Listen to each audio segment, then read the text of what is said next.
Hey, thanks for joining me today. So I want to talk to you today about something which we hear commonly from patients, and that is, I've got leaky gut, or I've got leaky lung, or I've got leaky brain.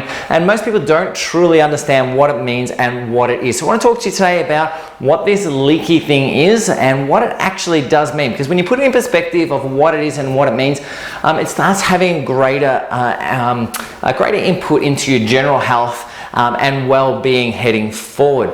So before we get started into it, what I really want to do is I want to talk to you about what these things are, because you need to understand what they are before we can understand how to deal with these type of things and what you can potentially do to prevent it. So the first thing we need to understand is that when we're talking about leaking, what we're really talking about is our barrier protection system. And your barrier protection system really are the membranes that sit between your gut and your bloodstream, and then as a backup between your bloodstream and all of your vital organs. So the way they basically work is we have this filtration system, as I said, is through all of your organs, through your brain as well up the top here, and what it basically does is stop stuff getting from your gut into your arteries and then getting from your arteries into your vital organs.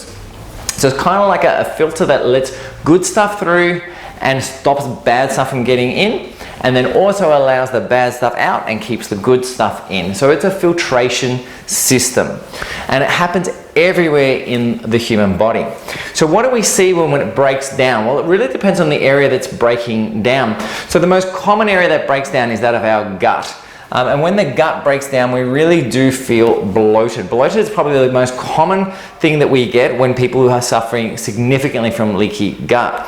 Yes, there are a lot of immune issues that seem to be associated with this leaky process, but the big one that most people comment on, the biggest symptom is bloating. And for some people it's a mild bloating, and for other people they kind of feel like they're pregnant type bloating. It can be quite significant indeed. And it's this, it's basically the leaking through the gut wall that tends to create that. The second one that we often hear about is the brain, and this is probably the second most common one, and this is one that most people aren't even aware of. And this tends to take our well-oiled set of cogs that sit in our brain, so to speak, okay, not literally, but tends to take our well-oiled set of cogs and turn them into greasy machines. And this tends to make our brain really foggy and clouded, and tends to jam up our judgment, makes everything harder, even our thought processes harder. The next one, of course, is the lung. And leaky lung is not so much one that, again, people present with, but it's a common symptom. And one of the big symptoms you get with leaky lung seems to be this inherent need to cough. And you can test this yourself really, really easily. All you need to do is take a few really big, deep breaths in and out. And if you find that you break into a cough, this can often be a sign of the leaky lung process. All right, so what is actually going on? So if we look down to the cellular level and we look at our membranes, we have what's called a biphospholipid layer in our membrane. So we have a body with a tail and the same happening on either side. And this allows us to regulate what goes through our membranes. So some things have the ability to slide through. Most things need to go through these channels. So we have these channels that open up, and they will allow the substance through, and then it comes out on the other side. One of the things that does happen though when we start having inflammatory reactions is that those little gaps that occur in the membrane itself tend to start opening up. So imagine you've got a balloon, you just put tiny little pinholes in it, and then you blow the balloon up. As you blow the balloon up and it tends to expand, as you get the air into it, those little pinholes start becoming big holes and you start getting lots of air go through. The same thing tends to happen with the membrane. So if we start getting inflammation along the membrane itself, the little gaps become bigger gaps, and now these guys have the opportunity to move straight through at will, whenever they want to, without formulating the normal systems in place that allow for the body to select what it wants and what it doesn't want. So the goal with trying to control our leaky systems really is all about trying to reduce the inflammation on those membranes. There's tons of different ways that happens, and heaps of different things that affect it. Even things like electromagnetic radiation from your mobile phone or like has had some limited evidence to show that even that can affect this process. So there's tons of different things. However, the biggest things that we see in our office that really affect this are immune responses. And the two big ones that we really see are those from food and those from lectins, which are tiny little proteins that are found in plants that we might speak about on another day.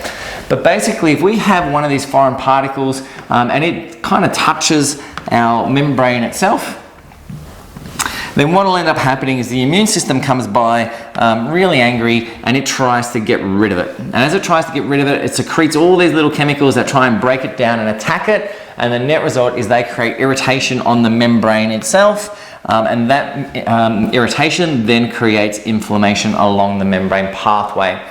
So food sensitivities are a big common reason that we see with this. There's still a lot of conjecture on whether that is the case or not, but clinically at least we see if we do some assessments and take people off certain foods, that really does have an effect at calming this down, and we can test for that as well in some ways. So for instance, the lung one we've spoken about before, so repetitive breathing, it's not very conclusive, so we don't want to draw too many conclusions from that.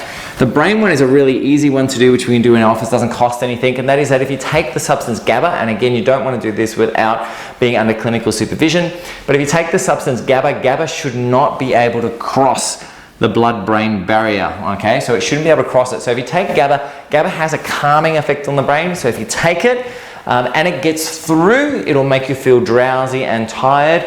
If you take it and it doesn't get through, it won't have an effect on your mental abilities in any way, shape or form. So we can test for that really easy. And there's a couple of lab tests now using sugar enzyme based tests that we can use to work out whether or not there's leaking through the gut as well.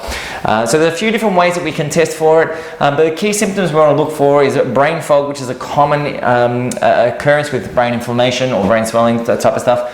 And then also we're looking for bloating within the gut and the cough as well. As said before, it's also something we see commonly associated with various autoimmune conditions as well. Again, that's not based on research, that's just our clinical observation, where when substances are getting through, now all of a sudden that a substance has gotten through, that substance now needs to be removed, and that tends to initiate immune responses as the immune system goes down and tries to knock it out. You get enough of those going, you potentially start running the risk of an autoimmune disease. Anyway guys, if you have any questions on leaky gut, leaky lung, leaky brain, or this whole system in any way, shape or form, just post them up or feel free to message me personally. Always happy to help out in any way, shape or form. Both me and my team are there for you whenever you guys need it in any way, shape or form. Anyway guys, remember it's all about adding life to your years, and we'll catch up in the next vid. Speak to you soon. Bye for now.